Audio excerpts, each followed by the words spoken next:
You're listening to Redesigning Reality with Dylan Charles and Jeff Anthony.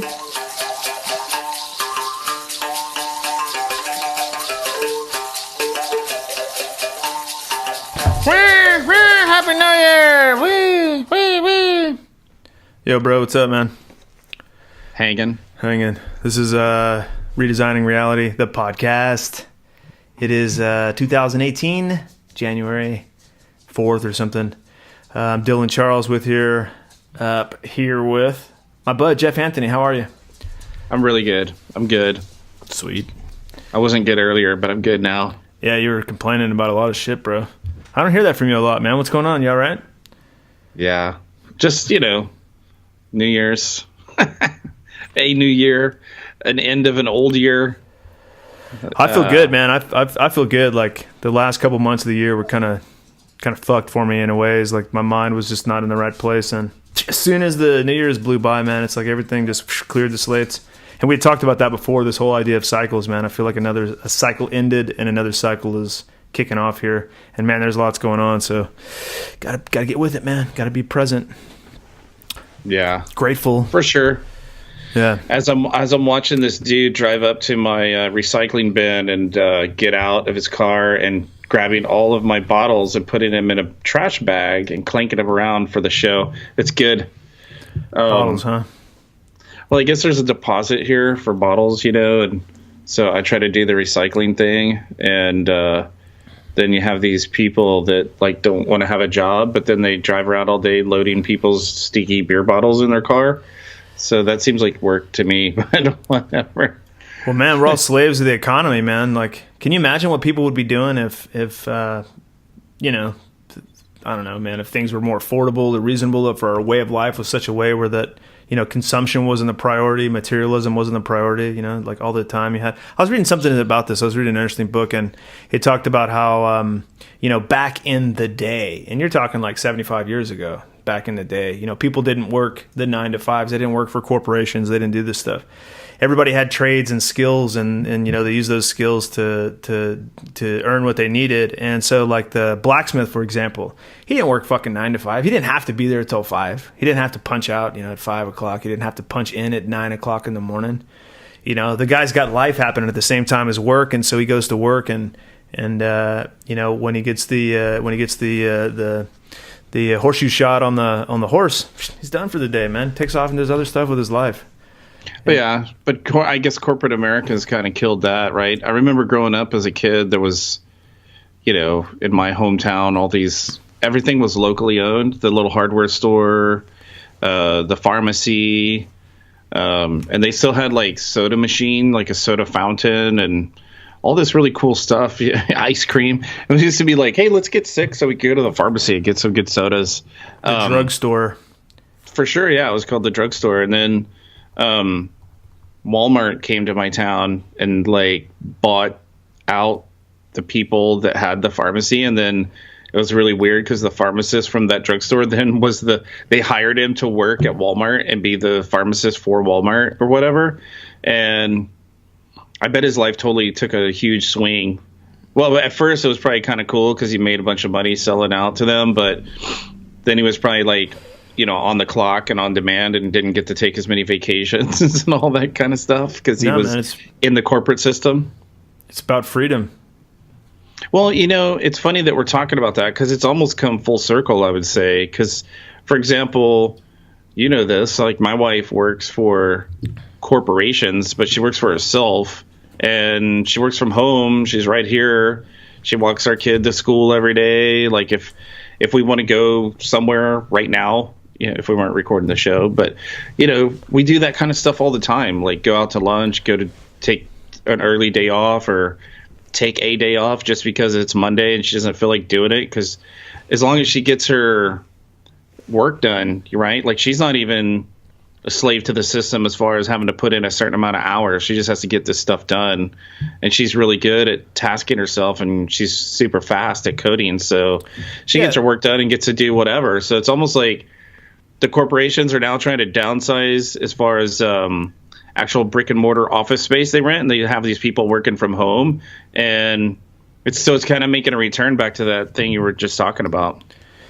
Yeah, I mean, that's one way of short circuiting or, scheming the matrix a little bit in your favor. Not everybody can do that. But even still, though, this whole scheme of good employees, really intelligent people being, kicked into the position of being 1099 employees is a whole other deal. I mean, I went through that in the video game industry where, for years and years, it was like we worked for a good company. In fact, it was with your wife, and we worked for a good company, and it was a small company, and it was very like, the upper echelon of the management was right there in the building with us. And then as it grew and got bought out and got bought out and got bought out again, next thing you know, I'm working for some staffing company because they don't want to pay me benefits. They don't want to really have anything else to do with me. It was cool, but I squeezed a little freedom out of it in the sense that I was able to kind of work on my own schedule from home. But still, man, this is just people like doing what they always do. Human beings adapt and find ways to be free in whatever, situation. I don't know why, but like the Warsaw ghettos come to mind. My wife is Polish, so there's a lot of history there. But, even in those like terrible, dire situations, I mean, people found a way to be, to find, moments of happiness and freedom and, smuggling this and that or whatever it took to scheme the system in order to honor like the inherent tendency of human beings to want to be free, Right. Well, and I think too, there's the whole, like, for example, over the Christmas break, my wife was working way less than normal, and she gets paid like a salary based on, the amount of work she does. And so her boss was like, hey, I'm not going to be here doing all this stuff. What do you think I should do? You guys need to recalibrate my hours. And he laughed at her, and he was like, do you know how many hours that you've put in over the last few years that you haven't been paid for? Thank you for your honesty, but don't worry about it. We're just going to keep your paycheck the same. And I realize that a lot of people aren't as fortunate as her and don't work with that kind of I guess freedom. Free. Well, not only that, but somebody that's insightful enough to say, hey, we realize that you've done way more than we've paid you for, kind of thing. So there's definitely like scales and degrees to the corporate matrix, and you got the guys, right. The guys on the top that, they seem like they have it all, but they're totally beholden to like managing this company all the way into, the IPOs and the sales and, whatever. I don't know, man. It's a whole. But then, like you said, it sucks too, because she was, she was an independent contractor owning her own business basically, and her taxes were way different. And now because this company has formed and they pay her no benefits, she's getting nothing. Like all of her That's what insurance and stuff comes through me. But then now she has to pay higher income tax and all this stuff because she's an employee of a company. So it's kind of like, I don't know. It's a variant. It's a variation. It's a variant of the corporate slave thing. I work for myself, man, and I got to tell you, there's times when I'm like, damn, I've been working 16 hours. I've been doing this every day, or damn, I work a lot. Or not only do I work a lot, but when I'm not working, I'm thinking about working, and when I'm sleeping, I'm thinking about working because I do my own thing. There's a lot riding on it, and the temptation to be like, just get a corporate gig. I know that I get off at 5, man. So in a sense, I don't really feel like the situation is all that much different when you do work for yourself. I feel like there's definitely like an imposed kind of web of economic slavery that's been imposed on pretty much the whole planet at this point. I mean, you've seen that, dude. We spent time in Costa Rica, man. Do you remember that shit, man? Black Friday in Costa Rica, man. Ticos are lining up out of the mall like 2 days before. You know what I mean? Like, yeah, and it was funny because it didn't exist when I first moved there. There wasn't that. I don't think they'd ever even heard of it. And then I think it was the last maybe 3 or 4 years that we were there that they started doing all that mess. And yeah, it's just another way to scoop up more consumerism and consumers and get people to stand in lines and work hard for, useless pieces of plastic from China. And now it's true, but now the world, like all the frontiers have been tackled. And so I kind of feel like too, man. I was reflecting on this a lot, meditating on this a lot over the holidays. Like really, what else is there left for us to explore? And the answer is the self, like the inner self, like the journey, your own personal journey to explore spirit in this environment, man. Because I'm with with the work I do with wakingtimes.com, I'm in the news cycle all the time, and it sucks you out, it pulls you out of yourself, it keeps you entranced in a narrative or some narratives or multiple narratives, these ongoing stories. It keeps you, it keeps your awareness, externalized and stuff. But there's really nothing to explore there. It's just somebody telling you a story. This is what's happening now. This is what's happening now. So really the final frontier really is to create your own story, is to figure out which narratives and stuff, supply you with the inspiration, the motivation to do the things that you need to be doing to stay on your path in life. And so that's something I was really reflecting on this holiday season, was just that awareness that the inner journey right now is so important, man, with all that's going on. And I do want to talk about some of the current news, man. There's some weird shit going on right now. It's kind of interesting. I think what's really caught my fascination right now, man, is this whole, I don't know if you saw this, but this kind of half-assed, phony CIA program of disclosure going on, where this weird New York Times article comes out with this idiotic, Blink-182 douchebag coming out claiming taking a hold of the narrative, Tom DeLonge taking a hold of the narrative for the disclosure. He was on Joe Rogan. It sounded like a complete dumbass. And this whole thing, like, there's this story of disclosure, like trying to, the CIA and these fucking weirdos are trying to like capture this narrative.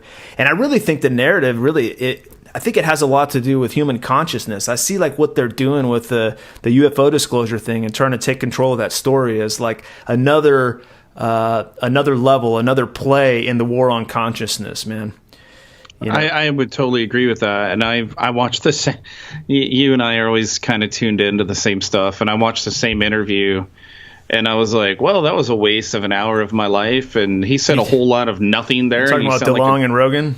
Yeah. Well, not Rogan, because Rogan was like... But just Rogan that interview. You're talking about that specific interview. Yeah, and that, I guess that was the saving grace, is Rogan was pushing his buttons in the same way that I would if I was interviewing that guy. Like, come on, dude, tell me something that I don't know. Tell me something I can use here. Tell me something my audience hasn't heard before. And it was a whole lot of nothing. It was a whole lot of, well, I would tell you this thing, but then, we're going to be in the next few weeks and months, dispersing this information. And it's funny, that just kicked off another thought for me that, you know who Santo Bonacci is, right? Yeah, Santos.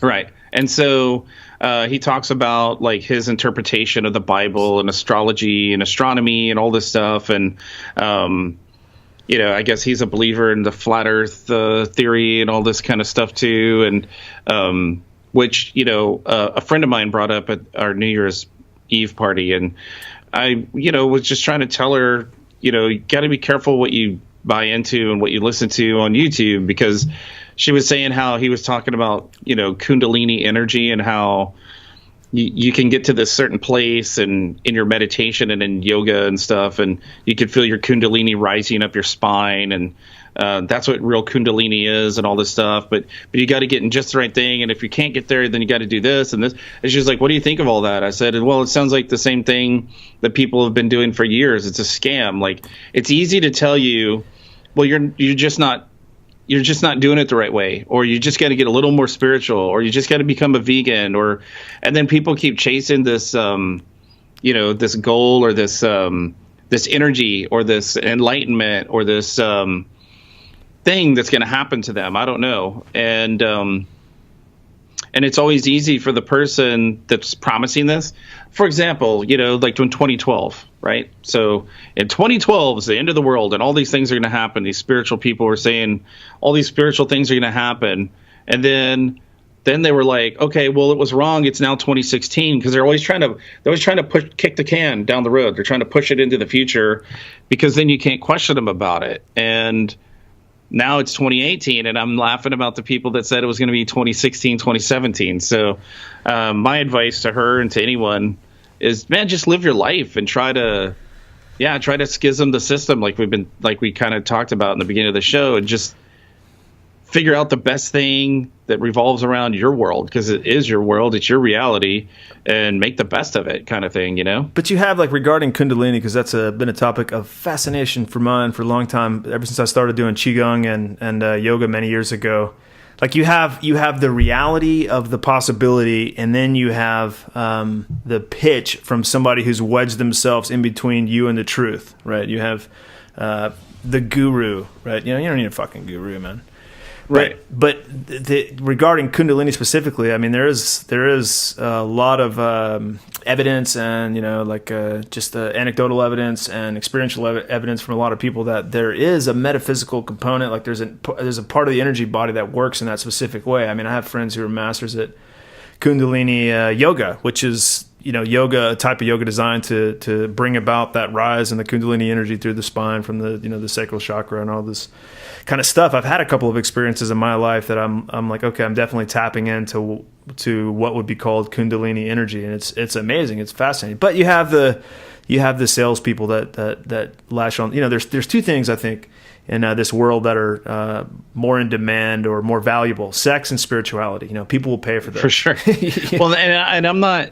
I'm not here to attest or protest any of these things. That's not what I'm trying to do. I'm just trying to say so many people go outside of themselves to try to find an expert or to try to find salvation or revelation or information, and it's not necessary. Like you said, you've had these experiences yourself by doing the work, exercises. Yeah, putting in the work. Right. And I have too. So I'm in no way discrediting that there are forces out there that are, valuable and attainable. I'm just saying that there's always like you said, there's the salesperson that's trying to get you to do their thing or buy their book or their interpretation, and that's going to open up this thing. And then when it doesn't work or the thing doesn't happen, like the 2012 thing or whatever the thing is, or the Kundalini thing, then they just tell you you're doing it wrong or that you're not spiritual enough. And it's not really true. And like, for example, that whole thing too, I want to be more spiritual this year. Well, you are a spirit, you can't become more spiritual. You could just, take your awareness away from the things that you're distracted by, and that's what I think. You can definitely become more connected, and we talked about that before, man. That takes cultivation, that takes practice, that takes intention and dedication, Well, and that's I think where the show's kind of leaning towards is that, we live in a society now where people think that everything's been done under the sun, but it's the ignoring of the self and of the spirit in so many ways by distraction, by whatever it is. We've talked about all that stuff before, sports and food and exercise and whatever, and ignoring the spiritual journey, and the spiritual side of things. And some of the most spiritual people I meet are people that have disabilities and stuff because they're not able to do a lot of these things, and they find the time to concentrate. They don't have a job. They don't have a bike they can ride or whatever. I mean, that's what made me start to turn towards it more and put my awareness towards my spirituality, was that I was busted and broken and I had the time to invest in myself, Well, you have to make the time. I mean, I was listening to a guy on the radio today. I think it was Dan Harris. He's a former war correspondent or something. A guy that had a nervous breakdown on the air after being in war zones most of the time. So he's totally switched gears with his career and went into meditation and started writing books about 10% happier. 10% happier. That's the one. I haven't read that yet, but listened to him in an interview this morning or yesterday. Just the idea, that you have to, meditation isn't it's not hard or anything, but the roadblocks that people put up to it, the number one roadblock is they say they don't have enough time. Right. But back to this idea of UFOs, man. I remember Graham Hancock. Of course, you know who Graham Hancock is. I remember him talking 6 years ago about this idea of the war on consciousness, right? And he was mostly speaking from a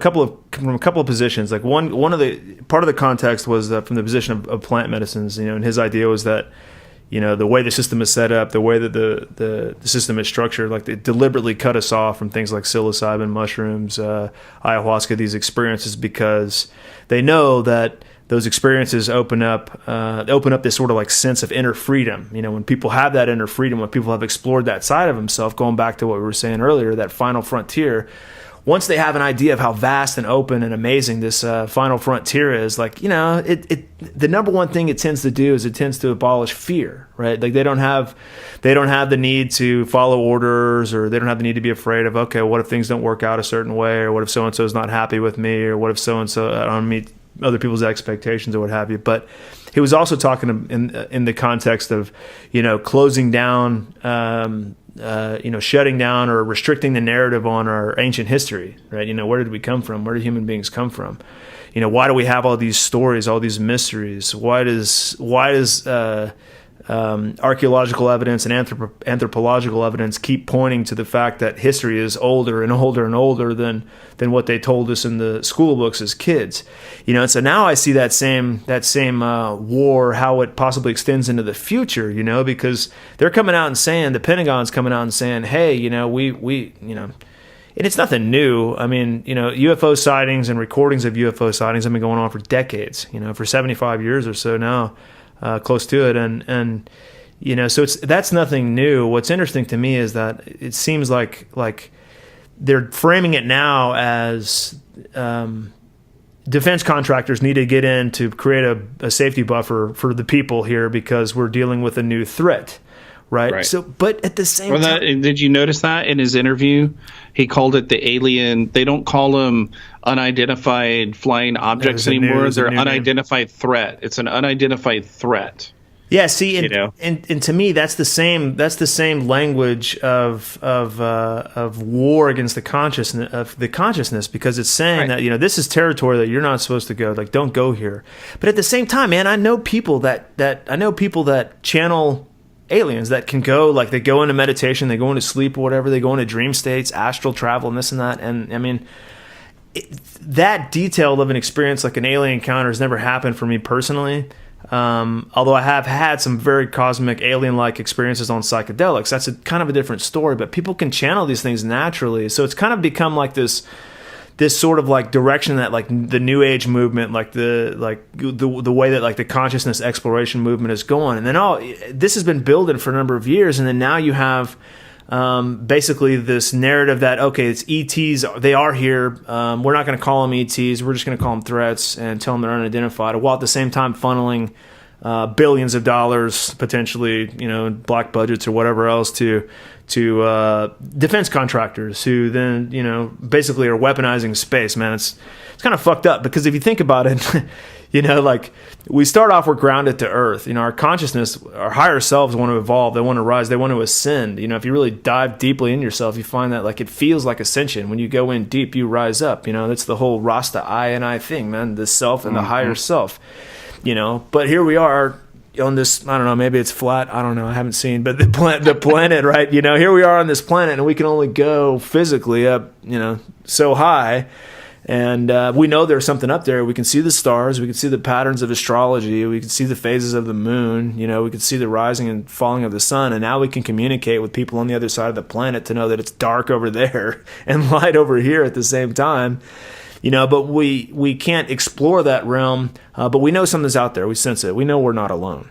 So it seems to me like, okay, there's another level being opened up here, and the level up coming into the war on consciousness. We're like, okay, we want to shut you fuckers down. don't think too deeply about what's going on out there. I don't know, man. Absolutely, that's what it is. I mean, I know you've watched all the same stuff and read the same things I have about the secret space program and Project Paperclip and Wernher von Braun, and how they brought all these Nazi rocket scientists over to the States after World War II to pursue rocket science and missiles. And really, it was about, missile defense and the birth of the CIA. Right, and how it was sold and packaged as, we're going to go to the moon, but it was really about dominating the war scene. But Wernher von Braun told one of his assistants, I can't remember her name, if you look her up, she's got long gray hair and really curly, like permed long hair, and she was saying how he told her in the very beginning that, the government is here to manipulate people, and that they have it's all set up in stages, and so first it's like you have to fear these other countries because they're going to bomb you, and it's nukes and all this stuff, and then he said they were going to mess with the economy, and then he said that they were going to develop this thing called terrorism, where you had to fear these little groups that were going to invade your country, and they were going to be in far off places, and then it was going to be domestic terrorism, where you have to fear the people in your own country. And now we have all these mass shootings, and they're working on that.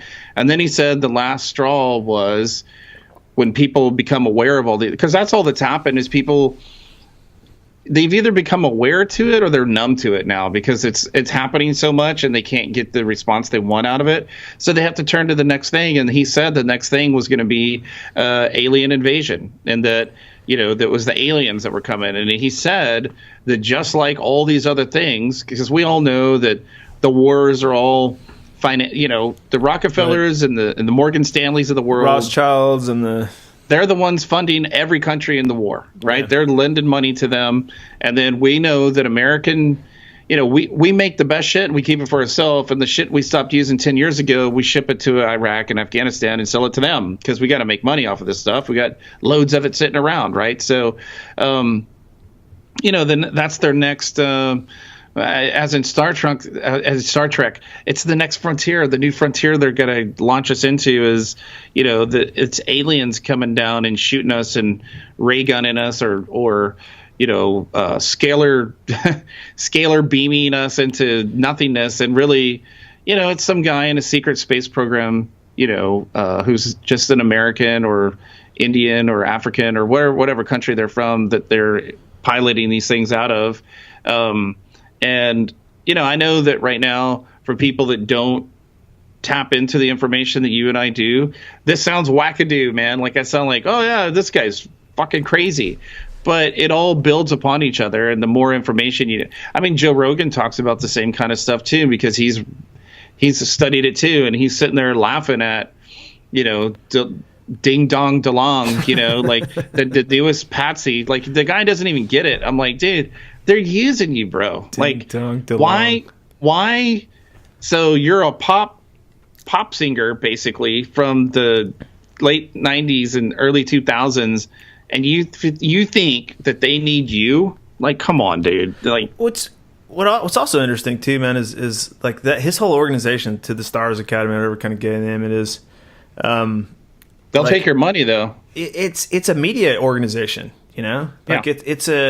They're somehow spinning it into entertainment. I don't know, man. It's all so strange. Well, that was what Joe Rogan called him out too, and that was the first thing when I heard him on an interview before he put him on Rogan, and he was talking the same stuff and how he'd written this book called Fantastic Machines, and that one's based in reality. But then I have this other thing that I'm working on because we're trying to be like Disney, right? Where we have like Disney does some movies that are based on reality, and like biography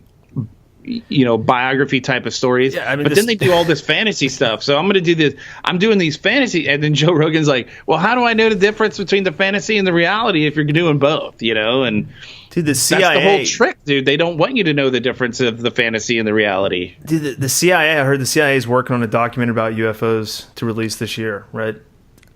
The CIA is going to produce a documentary about UFO, apparently for public consumption. Right. Now, that should concern you right there. The CIA. The CIA is involved in media, right? There's no doubt about it. And so they've been building up these crazy Armageddon type movies, into the world type scenarios. What was that most recent one with that big, just boring ass movie, but the big like floating egg looking thing, Oh yeah, dude. And it was like basically I made it 10 minutes and turned that shit off. Basically, like at the end, like the hero of the story had to talk China down from basically going full nuclear on it, Yeah. And so the message of uniting humanity against a common threat. Man, it's funny. I was talking to my dog. I was listening to a show about some of this stuff last night when I was stretching out, doing some yoga and whatnot, and like planning for the day and stuff. The next day, my daughter comes in the room. She's like, "Wow, what do you listen to? UFOs and stuff?" I was like, "Yeah, it's UFOs." She's like, she's 13, so I'm like, "Well, this is what we know. There's been plenty of sightings." I have friends who have had very detailed experiences with UFOs, seeing them. I know some UFO researchers. I've talked personally with guys like Edgar Mitchell, former Apollo 11 astronauts who will tell you. Talked with the ESETI dude. What's that homeboy's name? Gillespie. Yeah, James Gillespie. And like there's people out there, and a friend of mine just did an interview with Stephen Greer, and there's people like out there that have been looking into this for a long time.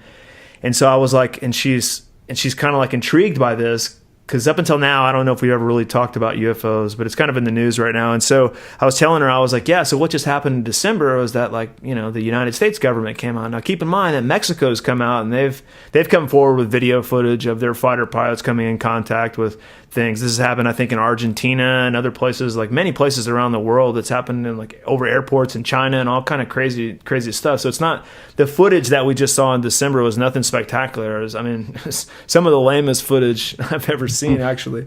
But I was like, but what's happening is the government, you know, they basically came out and said that they have this rogue pilot or whatever who wants to share the world. In other words, they're telling you that alien extraterrestrials are real without really saying that they're real, right? But the undertext, right, the subtext is that we're spending billions of dollars, billions of dollars a year in, you know, Pentagon defense contractor funding to fight this threat. And she looks at me and like face palms herself, like, she's like, people are so stupid. I didn't understand what she meant by that. So I was like, please clarify what you just said. And she's like, why do people have to be afraid of everything? And I was like, damn, girl, you nailed it, right? And I think fear of the unknown, right? Well, I think the answer is that people maybe aren't naturally afraid of it, and that's kind of what this UFO thing is doing. It's trying to create both mystery, fear, while also maybe siphoning off some potential for collecting media dollars. You know, basically an opportunity to sell more on the UFO narrative, man. But kids are so astute; they know what's going on, man. Kids know what's up. and dude, we've seen too many things, and I've been in the military, bro. Like, you know that, like, there's no rogue pilot that's getting away with anything. You know that. Like, they know who this guy is. Oh yeah, absolutely. They could keep him from talking real quick if they wanted to, or court-martial him instantly if he did. Right? It's stupid. It's a ruse, you know. And people don't buy. I don't know why people buy into the lies. You know, I guess because it's easy. And I think really too, man, like, it's all the stuff we've been talking about at the beginning of the show. People are trying to make a buck. People are trying to pay their bills and feed their families, and do they really fucking care? Like, I don't care. Yeah, like, but more and more people are onto this, man, because this goes back to the whole consciousness. True. thing. I understand that, but like Aaron and I were talking about the flat Earth thing over the holidays. It was funny because our friend, she got a telescope, and she was talking about Santos Bonacci and all this stuff, and he believes in the flat Earth, and he's really smart, and you know, I always think that's funny too when people hand their intelligence over to some YouTuber. I'm like, come on, man, like, you're not dumb. Like, get your telescope that you just got and go look at all the other planets. I've done it, you know, and it's really weird, like, to think that all the other planets that you can see through your telescope really well, you can see the curvature of them, and you can tell that they're spherical. Right. So all of those planets are spheres, but the Earth is flat. Okay. Well, does that logically make sense that Earth would be a disk amongst a bunch of spheres? And I mean, you know what I'm saying? I wasn't trying to belittle anyone, and I'm not trying to do that ever, but I'm trying to expand their awareness of something and get them to come to their own conclusion. You know, I'm not going to tell her, no, we don't live on a flat Earth, because I don't definitively know, and I'm not interested in doing the research. I'm doing enough research on things that are my real life. So, and even if we are, okay, so if the Earth is a sphere or if it's flat, what's changed?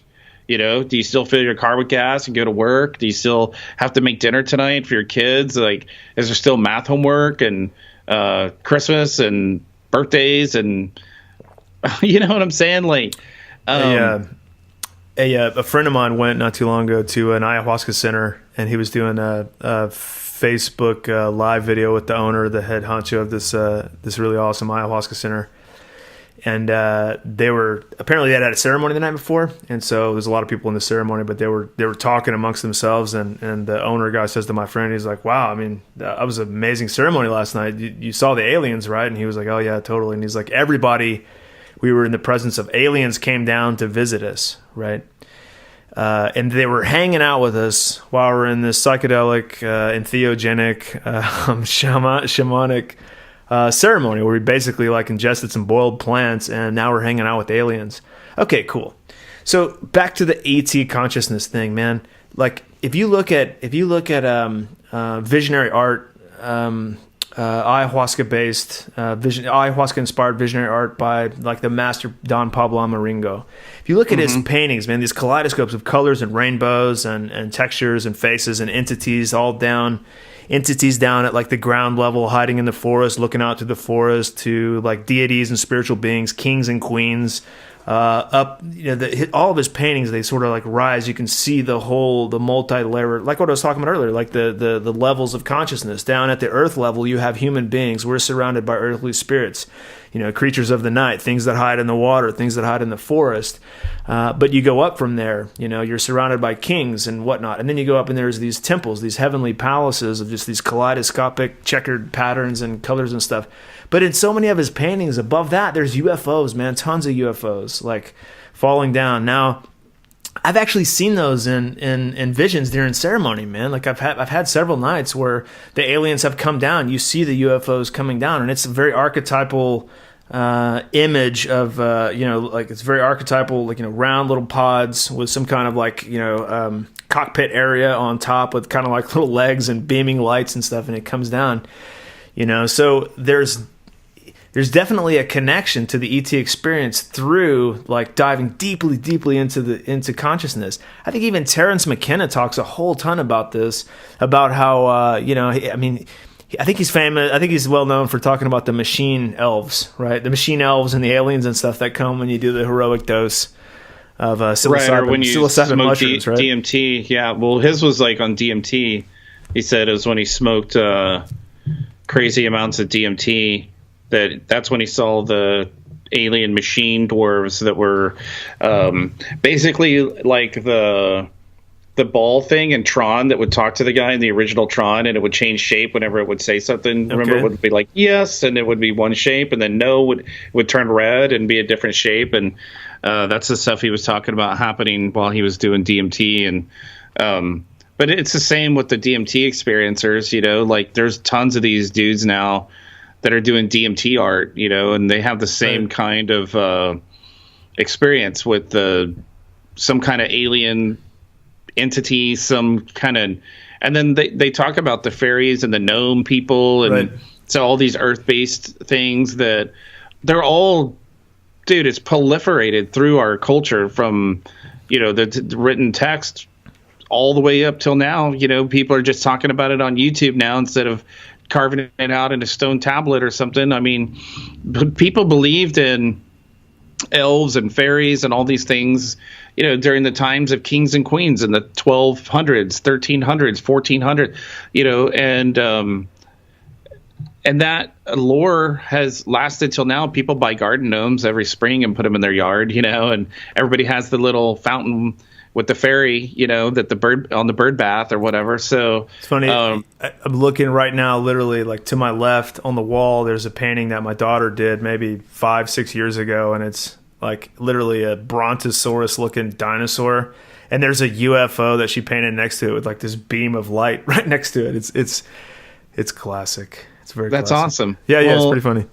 Well, I mean, and why are those things there in a child's mind, right? That hasn't been inundated with ancient aliens. Like this whole thing's been going on for years, right? Like we're in like 14 or 15 seasons of Ancient Aliens. So, I mean, they've been laying the groundwork for this disclosure, the longest disclosure in history of aliens that any of us have ever lived through. So, and what's going to change and what are we going to do about it anyway, So I guess Ding Dong DeLong is trying to take people's money so that he can build some device that is going to bend time so that we can travel the stars. And I don't know. I don't know where it's all going. I do find that it's interesting that a lot of these entrepreneurs are out there trying to, with the SpaceX and trying to, start societies on Mars and all that stuff. And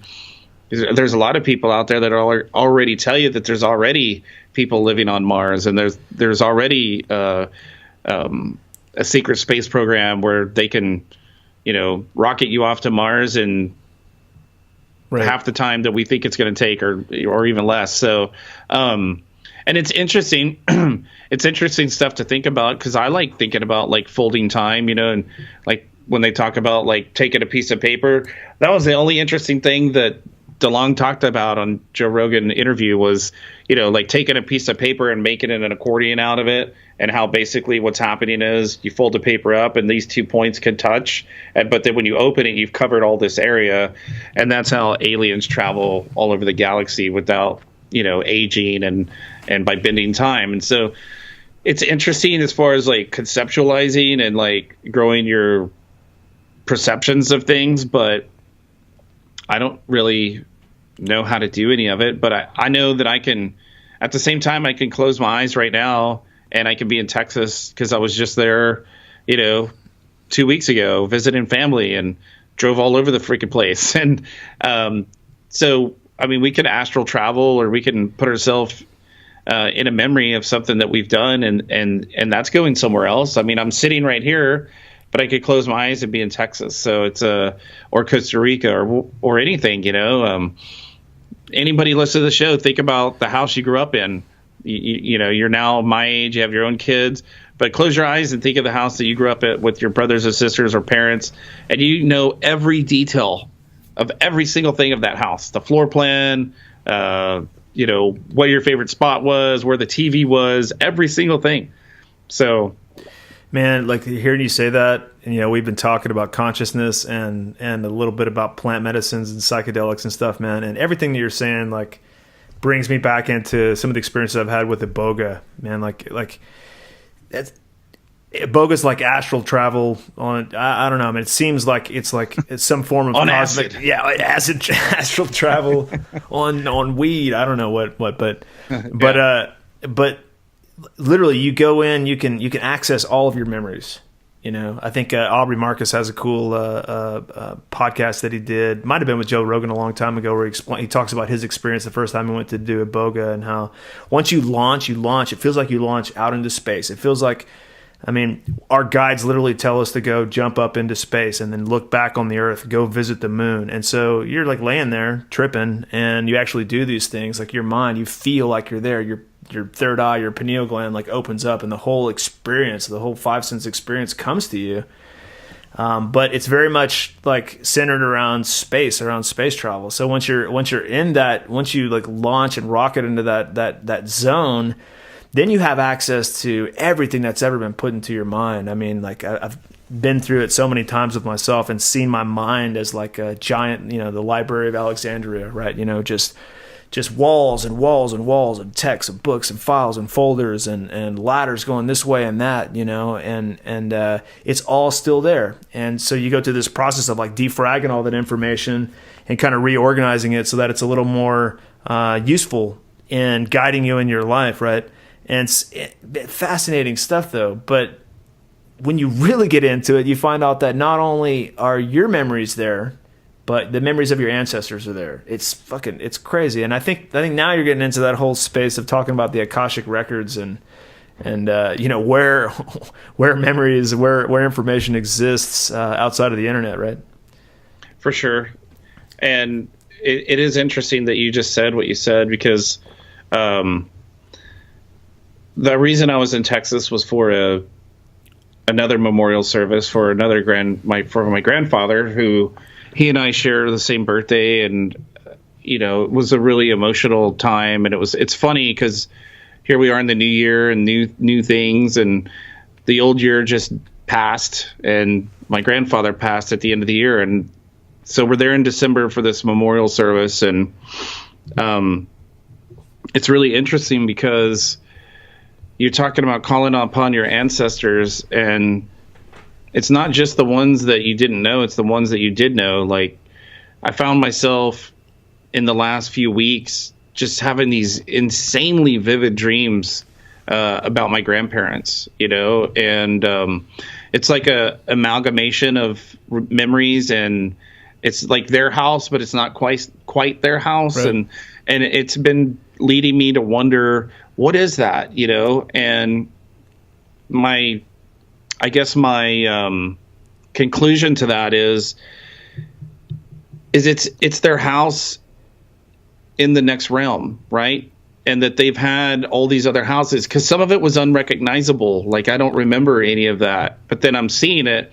And so to my logic, what I'm doing is when I'm asleep, I'm accessing a deeper level of consciousness than I can when I'm awake and distracted by other things. And then I'm traveling to see them, and they're on this different plane, right? And that so in other words, you take a piece of all these lifetimes of all these houses, and you assemble this record, this house, right, that holds all these memories and healing and thoughts and solutions. And because it's been really interesting, them showing me things in my dreams, and to the point where I've begun to kind of do this little ceremonial type of prayer thing at night when I go to bed, where I want to go back and visit them. And, that's what like the Native American Indians, they prayed to their ancestors. They didn't pray to God or Jesus or Buddha or Allah or whatever it is. They believe that their ancestors held the information and the salvation or healing or solution. And it's been really interesting, because I find myself, before I go to bed, wanting to access that and see more of it. And it's been revealing itself to me more and more.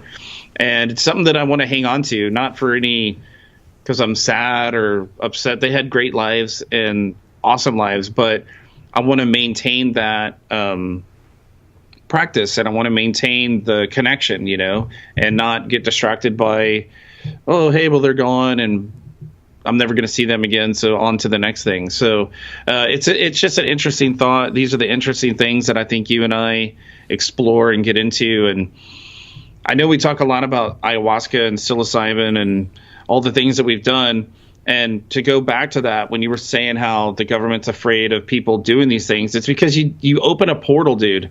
And once it's been opened, you can't close it. And that's what's so cool about it, is I feel like I jump into this portal at night because I opened it however many years ago, right? When I was 18, 19 and took acid for the first time while I was in the military, which is hilarious too.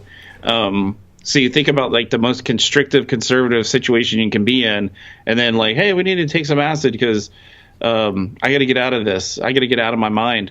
And this portal opens that you can't close, and then you can access all these different things. And it seems ever developing, and it's really cool. And yeah, I'm glad I'm able to share it now in this format with you, and that we've had so many of these experiences. But that's just what I've been going through, and it's interesting because the closing of that chapter and the closing of the year and the timeliness of my grandfather's passing, for me to now be accessing all these new things in the new year and see these new things on the horizon is really cool. It's not like an ending; it's like a new beginning. It's really, not to be cliche, but it's so true. It's awesome. First, just a comment about military guys and they're partying, man. Back in the day, I used to be a rave DJ and like a techno trance DJ and play at clubs and parties, man. And in Austin, Texas, man, and like the military guys would come down from Fort Hood on the weekend, man. You guys are the fucking craziest, most reckless, insane people I just ever met, dude. For sure. Hearing you say that, I'm like, I can totally imagine young Jeff partying balls in the military, man. In New Orleans too.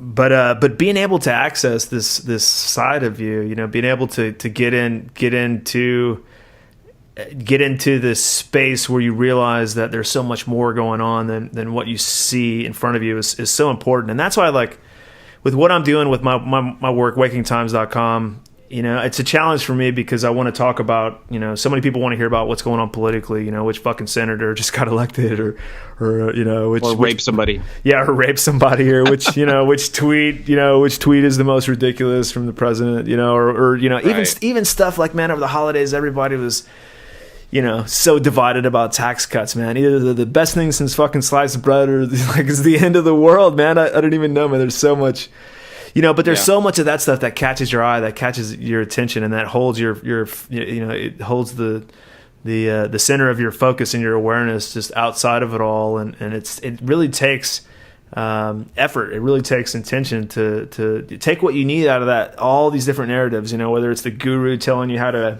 access infinity through Kundalini, or whether it's the CIA telling you that they've got their handle on any bad ETs, man, they're going to blow them out of the atmosphere before anybody else. Right. But whatever, I work with a lot of different people that cover a lot of different types of information, and there's whatever you want to consume is out there, and there's stories, there's narratives, there's basically stories being told about it all right now, which is pretty interesting. But you can, kind of like we've done in this conversation, you can pick and choose what is useful to you in a way that inspires you or motivates you to go back to improving your own life and making sure that you're staying happy, that you're staying focused on your own personal growth, man, because otherwise the journey gets stunted, man. I see that so many people get stuck. Even my mom was visiting from out of town. Bless her sweetheart, mom. But you could tell, like she's wondering what my opinion is on the tax cuts or Donald Trump or this and that, and I'm a tough one to talk to about that, because I'd like to see a world without statism. I'd like to, so you can't really like get me in a position to where I'm gonna preach for the benefits of one president over the other, or one party over the other.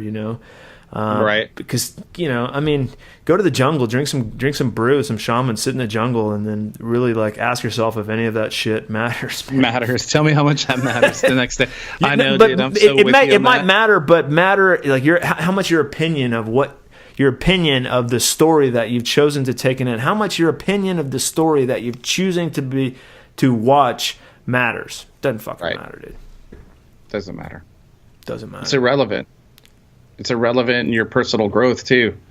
So what? Like, if they take a little more of your paycheck or they take a little less of your paycheck, you're just going to deal with it. There's nothing you can do about it. It's like the whole, it all cyclical like that. I mean, it's the flat earth thing. Like, so what? You're still driving around, doing your thing. So yeah, it's funny, dude. Everybody wants to know your opinion, and we're not trying to give definitive answers on anything. We're just trying to get people to think deeper about all these questions that we're thinking deeper about as well. And I don't know the answer. You don't know the answer, but keep seeking the information, and we're not doing any of this stuff to be proven right or wrong. We're doing it because it's entertaining. It's thought provoking.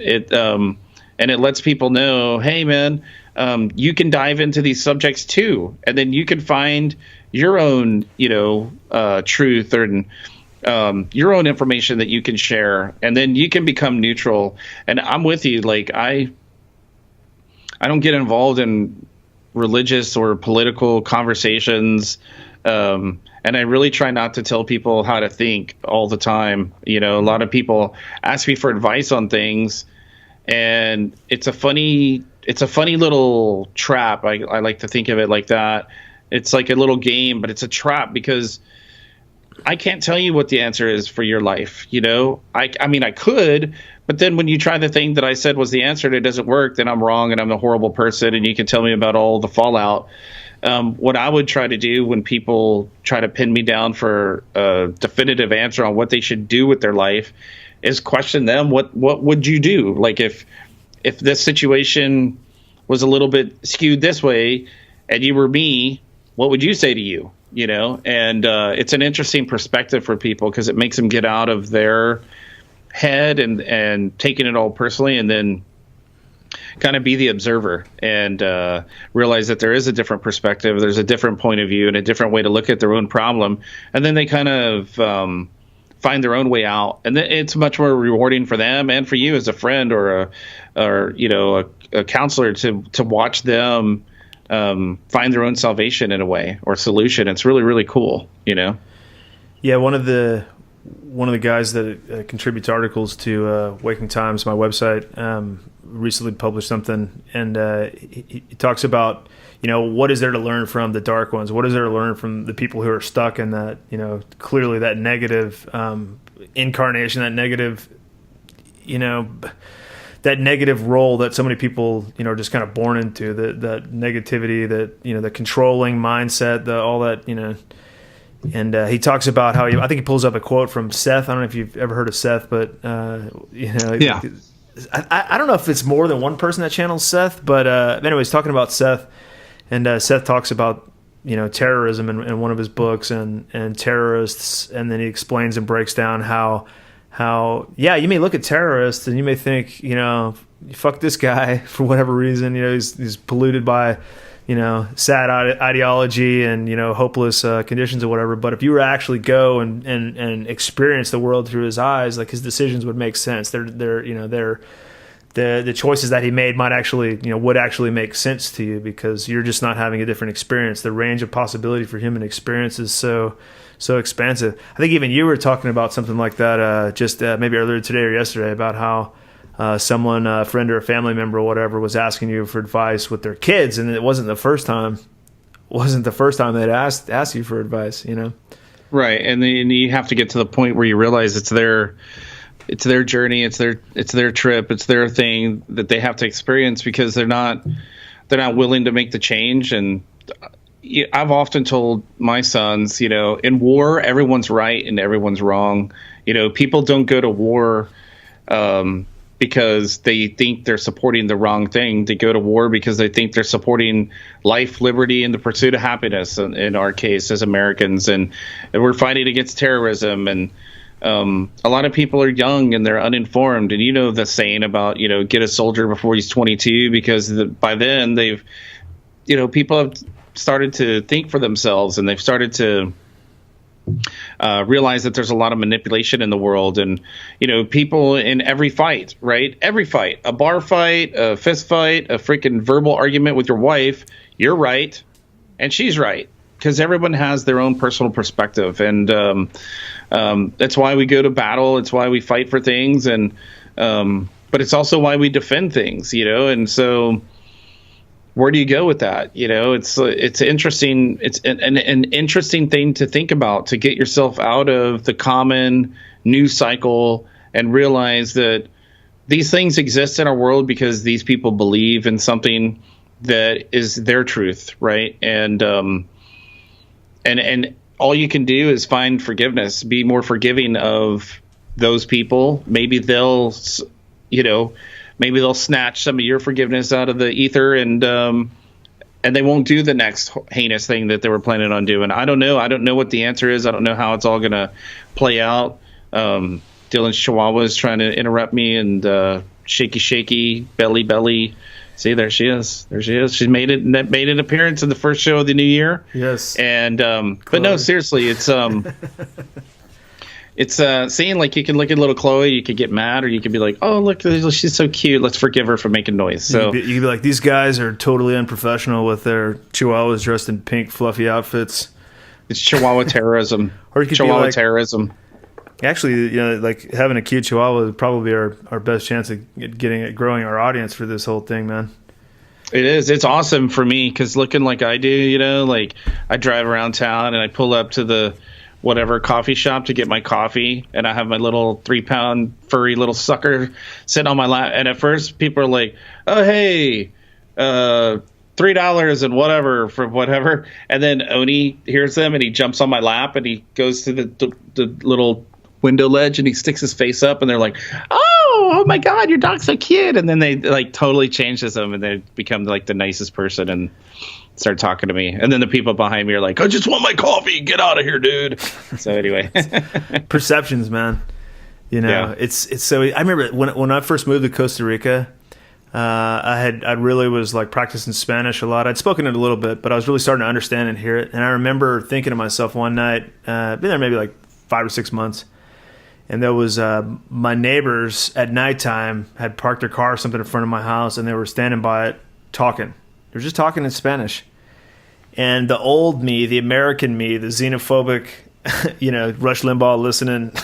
What the hell are they doing? Yeah, like something's going on here, something's going on. But I knew what they were saying. They're scheming. But I knew what they were saying for the first time ever. I was like, wait a minute. Right. This guy's like, hey, how are you doing today? What's up with your sister? Yeah, work was good, And so like the original perception, or the perception from the old me, from the old, like just whatever. The old me, the perception would have been, and I see that with a lot, even still in America today, like, this skeptical, this cautious, threat-based way of looking at the world, But if you blow through some of if you're able to expand your ability to understand what's going on in the world. You can blow through some of your perceptions, and you find out quite often that what you think is reality is really not reality.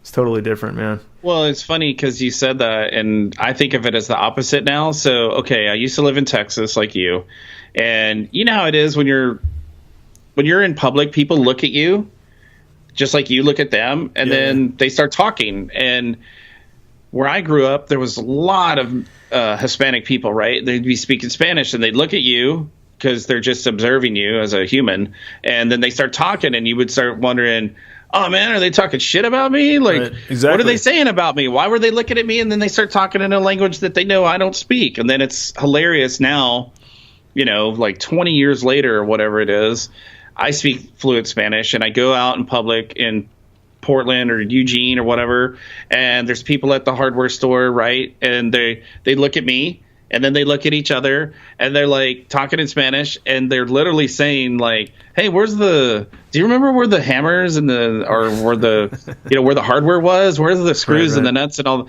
you know?" And you realize, oh man, all those years that I thought that people, they were probably just like, "Hey, I'm getting hungry. You want to go have some lunch after this?" or whatever. And sometimes they are talking about me. Like, I've had a lot of experience, like kids are like, "Hey, why is that guy in a wheelchair?" And then the mom looks at me, and they're acting all weird. And then I just talking to them in Spanish, and that becomes a funny moment where the mom's like, "You see, you can't be just saying whatever in Spanish because that guy speaks Spanish."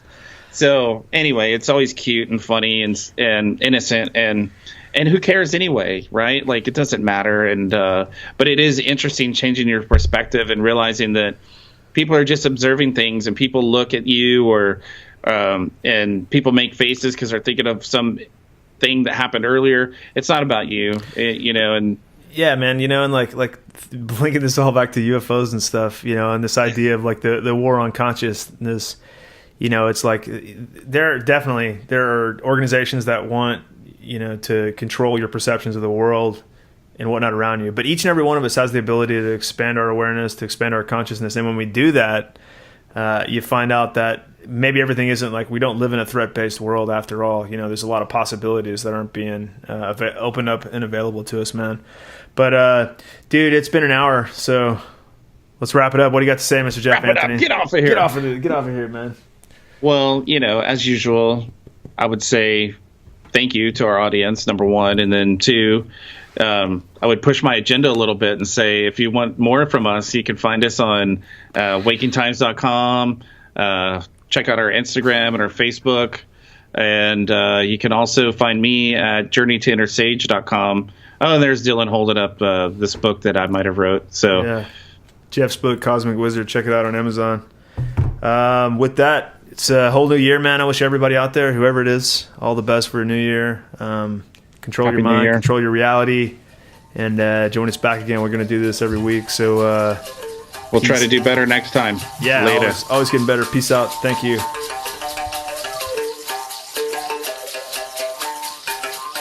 You've been listening to Redesigning Reality with Jeff Anthony and Dylan Charles.